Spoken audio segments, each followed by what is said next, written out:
everyone, it's Kate with Maritime Ceramics. Welcome back. Today, by viewer request, we are going to be reviewing Basilisk Hide. Now this sometimes goes horribly wrong.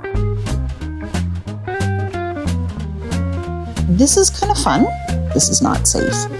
You all voted for this to be the first of my most recent batch of glazes to review. You ask and I deliver. I was actually glad that you guys voted for this one to be first because I'm actually kind of excited about this one. It promises to be a forest green with some little metallic black specks in it, which I think could be a lot of fun. My work typically involves kind of colors that I can connect to natural areas here in the Maritimes, which are Prince Edward Island, New Brunswick, and Nova Scotia on Canada's east coast.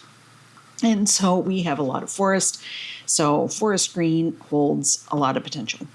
Today's video, I'm going to dive right into the glazing portion of the video, and then all the usual stuff I tell you about the glaze, I will overlay as a voiceover for this. But make sure that you stay tuned for the glazing portion of the video because that will tell you how many layers were applied and in what order. And you can see kind of how I apply, whether it's a heavy application or a light application compared to what you usually do. As always, your mileage may vary, so make sure if you're going to get this glaze based off of this review, that you do test it at home in your own kiln or at the studio, in your own kiln with your own firing schedule and your own clays. This is always the moment of truth with Coyote's glazes. I have had deeply mixed experiences. Some of them are just about unusable or are unusable when they're opened. You can go have a look at my Firefly review for an example of that. And some of them are just beautiful. So let's see what we got. Ooh, she's green. Look at that. Okay, it was a little lumpy, but it seems to be mixing up really well. So good work, Coyote.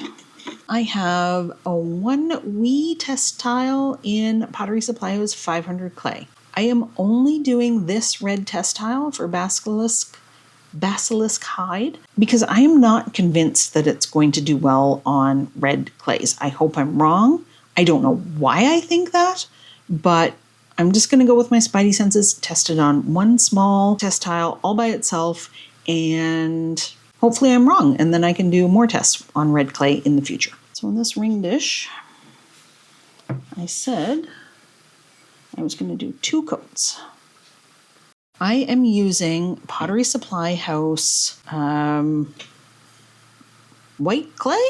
Look, I'm going to be honest, I don't know if this is porcelain or stoneware or a mix of both or reclaim. I don't know. These are pots that I made and set aside for the specific goal of doing these glaze reviews.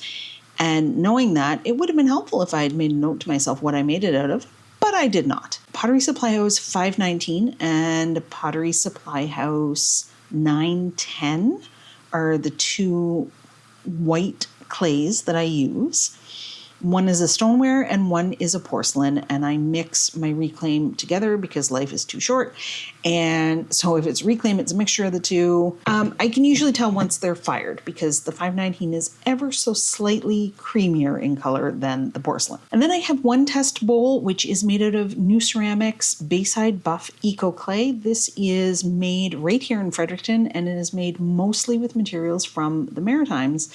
And those materials are actually kind of recovered from waste materials as a byproduct of other mining operations. It's a very grogged clay, and it has little kind of specks of mica in it. So it does have a little bit of kind of shiny specks. I don't know if you'll be able to see that on screen. And it fires to a tan color, I would call it. So we're going to try Basilisk Hide on its own on this dish and see what it looks like on the nuCeramics clay. I made this dish with a stamp that I carved myself.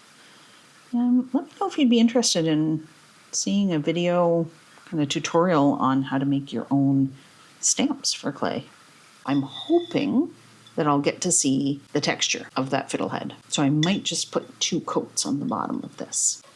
Now this sometimes goes horribly wrong. I had started using a syringe to do this, but I'll be perfectly honest, I can't be bothered to go find it. So we're just gonna pour it and hope for the best. This is one of Coyote's new Fantasy series glazes. So that's the same series as the Amethyst and I think the Firefly Garden, although I could be wrong about that. I think Frosted Topaz was an Archie's glaze, Firefly Garden was a Fantasy glaze. Anyway, I have reviewed all three of those glazes actually, so you can go check out those reviews after this one is done. I'm not going to go all the way to the top because we'll get a little bit of the top glaze, which I think in this one is Bougainvillea. Yes, it is. So we'll get that nice clean pink color and then we'll see what it does when it overlaps. That's the idea anyway. And here's a prime example of why you should watch the glazing part of this video, all the videos. So on this one, I guarantee you I will not remember this by the time it comes out of the kiln. I have 2 coats up to here, and the 3rd coat I only put up to there, so there's a little bit of a gradient there. So we'll see if that makes a difference to the end result. Then we're going to layer it with Bougainvillea. There was a great amount of discussion, thank you all for chiming in, about the pronunciation of this word. I was going to say glaze name, but it is the name of a flower, very pretty flower. Definitely some regional variation, I would say, but I'm going to go with Bougainvillea because I like the way that sounds better. So, yeah.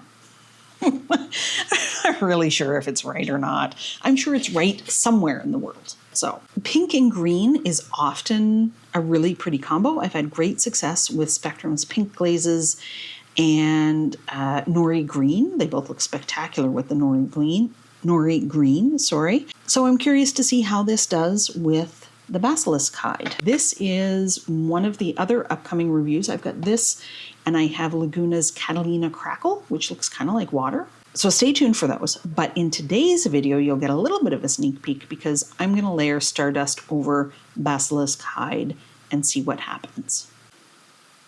So I apologize for the infrequency of my videos the last little while. I've been kind of averaging one every couple of weeks. Market season has been busier than I expected, plus, summer. So you'll probably see one every other week from me over the summer. And then as things slow down, but do they really slow down in the fall? Then you get your Christmas markets. Anyway, we'll see if I can maintain a bi-weekly posting schedule for you guys.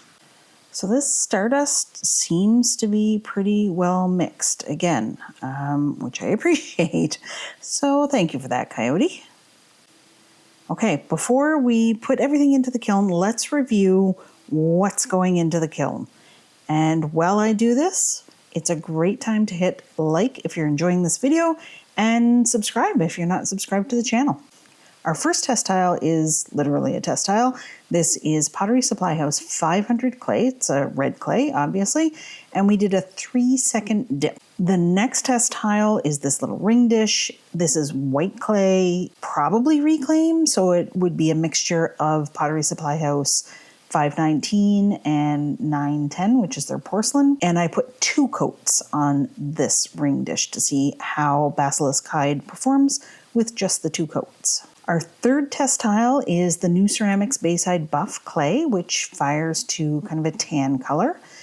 I put 3 coats on the sides and only 2 coats on the inside bottom because I'm hoping that I'll still be able to see the fiddlehead in the bottom once it's fired. Test tile number 3, we poured Basilisk Hide inside. Then there are 3 coats of Basilisk Hide on the bottom of the outside and 3 coats of Spectrum's Bougainvillea on the top of the outside. And our fourth test tile, again, we poured Basilisk Hide inside, 3 coats on the outside bottom, so same as the last test tile. But on this one, we put 3 coats of Coyote Stardust on the outside top portion. And both of these bowls are white clay of some variety, probably porcelain. Let's pop everything into the kiln. It's going to go in for a cone 6 firing with a slow cool. I actually doubt that the slow cool makes a difference for Basilisk Hide, but just in case, now you know. Okay, first things first, you guys, different background here. I am actually in my living room because it is about 5 billion degrees and my studio is in the sunroom. Anyway, it's cooler here. So this is what we're going to work with. All right, let's have a look at these test tiles. Test tile number 1 was the Basilisk Hide, and this was a 3-second dip right into the pint. And I only did this red test tile because I, for whatever reason, didn't think that this was going to do well on the red clay, but it really did. It's quite smooth. One little kind of pinhole there. And that's it. Other than that, it looks pretty good. It's fired a dark green color. The green definitely changes up depending on the lighting you're in. In this room, where I would say there's a bit of a blue light and we're not in the direct sunlight, I would say this is a cool green color, like kind of got a little bit of a bluish tint to it. But when I look at it in the direct sun, it looks very forest green. And there are little black, almost metallic looking specks throughout the glaze. And it's a very glossy surface. Test tile number 2 looks actually quite similar to test tile number 1. So this is looking like a glaze that really kind of stays true to itself regardless of the underlying clay color. So that's interesting, good to know. Again, this is performed well. So this was 2 coats, if you remember, and it looks really good. Looks good on the inside, looks good on the outside. Absolutely no problems whatsoever here. Quite a pretty glaze, although I'm curious to see how this sells because it's one of those glazes that when it's dark, it just looks flat. In a bright, sunny location, I think it would probably do quite well, but like outdoors in markets where you're usually in the shade of the tent, I'm not sure. So I'm curious to see how people respond to Basilisk Hide. You can kind of see those specks there in the light. That is those little black spots in the glaze. And I don't think that makes it a non-food safe surface, just a little bit of variation there. It was really hard to get a good shot of these dark glossy glazes. This fiddlehead dish on the nuCeramics clay, I did 3 coats on the sides and 2 coats on the bottom because I wanted to be able to see that fiddlehead stamp. And you can see it. It's not maybe the best for texture, but it also doesn't completely fill it in like a lot of glazes would. Like if I put Laguna Power Turquoise on this, you wouldn't see that. It's been quite well behaved on this clay. There's no bubbling or pitting or anything like that happening. It did not budge. So nice, neat line. And overall performed really well and is exactly the same color on this clay as it is on the white clay and the red clay. So very consistent performer. This is where it gets interesting. We did 2 layering test tiles here. Neither one of them is good. So let's have a look and find out why. These 2 guys have been in the kiln twice. I'll show you what they looked like the first time I pulled them out of the kiln. So then they went in for a refire, and let's have a look and see if that fixed the problem. This is the bougainvillea, which has gone kind of orangey. Along the border where the glaze has kind of dripped down, there are a lot of little pinholes, blisters, all sorts of things going on. So it did not care for this layering at all. On the bottom, the 3 coats of Basilisk Hide worked, well, it worked exactly the same as it did in the other 2 test tiles. The inside, though. Even with the refire, this is a little less, I think, than it was the first time around. But this is not good. Like, I can't sell this. I wouldn't give this to anybody to eat off of. Yeah, because as I'm pushing on it, like, these little bubbles are cracking. So this is going directly in the garbage. This is not safe. These edges will be really sharp. Lots of pinholing, the big blisters. There's another big blister up here. I don't know, maybe the refire would have worked if I'd popped all of those and then put it back in? I don't know, but more trouble than I'm prepared to go to for any glaze. Let's look at the other bowl and then we'll talk about what I think has happened here. Okay, here is our other layered bowl. So again, this was Basilisk Hide and Coyote's new Stardust. This is kind of fun. I like this effect here. So again, the Stardust was on top of the Basilisk Hide. I don't know what would have happened if it was the other way around. There are a few problems with this bowl. So first off, where the Stardust is here, it has crazed quite a lot, actually. And I don't know if that's the mixture of the two glazes, but we'll have to wait and have a closer look at the Stardust examples in the next video that's coming up. So stay tuned on that one, but a lot of crazing here. Again, where it is overlapped and gotten really thick and drippy, there's lots of these blisters and pinholes. It's not as bad on the outside as the other bowl. And inside, it's not quite as bad either, but there's one very significant blister here, and it was in the first time it was fired as well. So the refire didn't do anything to help this one either. Lots of pinholing along here and little blisters that have kind of popped. It's not very happy here either. It's less disastrous than the other one. Why? What's going on with this? Well, I'm not the only person that's experienced this. I heard from some of you after my kiln opening video indicating that, you had this kind of experience as well. What I think is happening here is that Basilisk Hide really, really, really doesn't like to be thick. So you remember that we poured the inside of both of these, and this one I think actually had a fair kind of drip. When you're pouring the glaze out and then you kind of flip it back and there's a little glob of glaze that kind of drifts back down. If that makes any sense at all. I think that's where this was. So it would have been extra thick here. I would guess that I did a better job of pouring this one out so it wasn't quite as thick on the inside. We see the pinholes where it's thick down here at the bottom with the running. And inside, it would be kind of thicker at the rim again because of that, just gravity. You pour it out and then you flip it upside down or right side up, and it kind of collects at the rim a little bit usually. So what do we take away from this? Well, I take away 2 garbage bowls. I cannot use these for anything. This dip and this ring dish worked really nicely. So I think Basilisk Hide, it's probably much safer to brush it on. 2 coats gave great coverage. I don't think you need 3 coats. It did tolerate 3 coats okay, but I would say you're probably getting close to skirting with disaster with 3 coats, especially if you're a heavy glazer, which I'm not particularly. Don't pour it.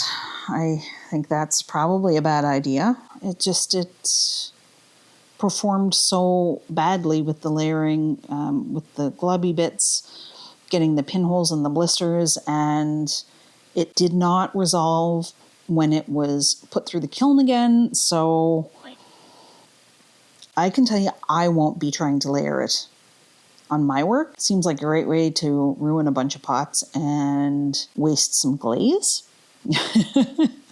But look, that's why I'm here, because I do these things so that you don't have to waste the glaze. I hope that this glaze review has been useful to you. I do think that this is a really pretty glaze with a lot of potential. I'm just not sure I would layer it, which is okay, because with a glaze like this, you get a lot going on. And personally, for me, the glazes I like the most are the ones that have enough going on that I don't need to layer them to get something dynamic out of it. And I quite like this. Am I going to run out and buy it in the 10-pound dipping form? No. But as an occasional addition to my usual glazes, yeah, for sure. If you're looking for more green glazes to check out, I have a review of Amico's Seaweed, which is one of the most popular green glazes, and absolutely stunning when layered with other glazes as well. So go check that out. Thanks for watching, and until next time, happy potting, everyone.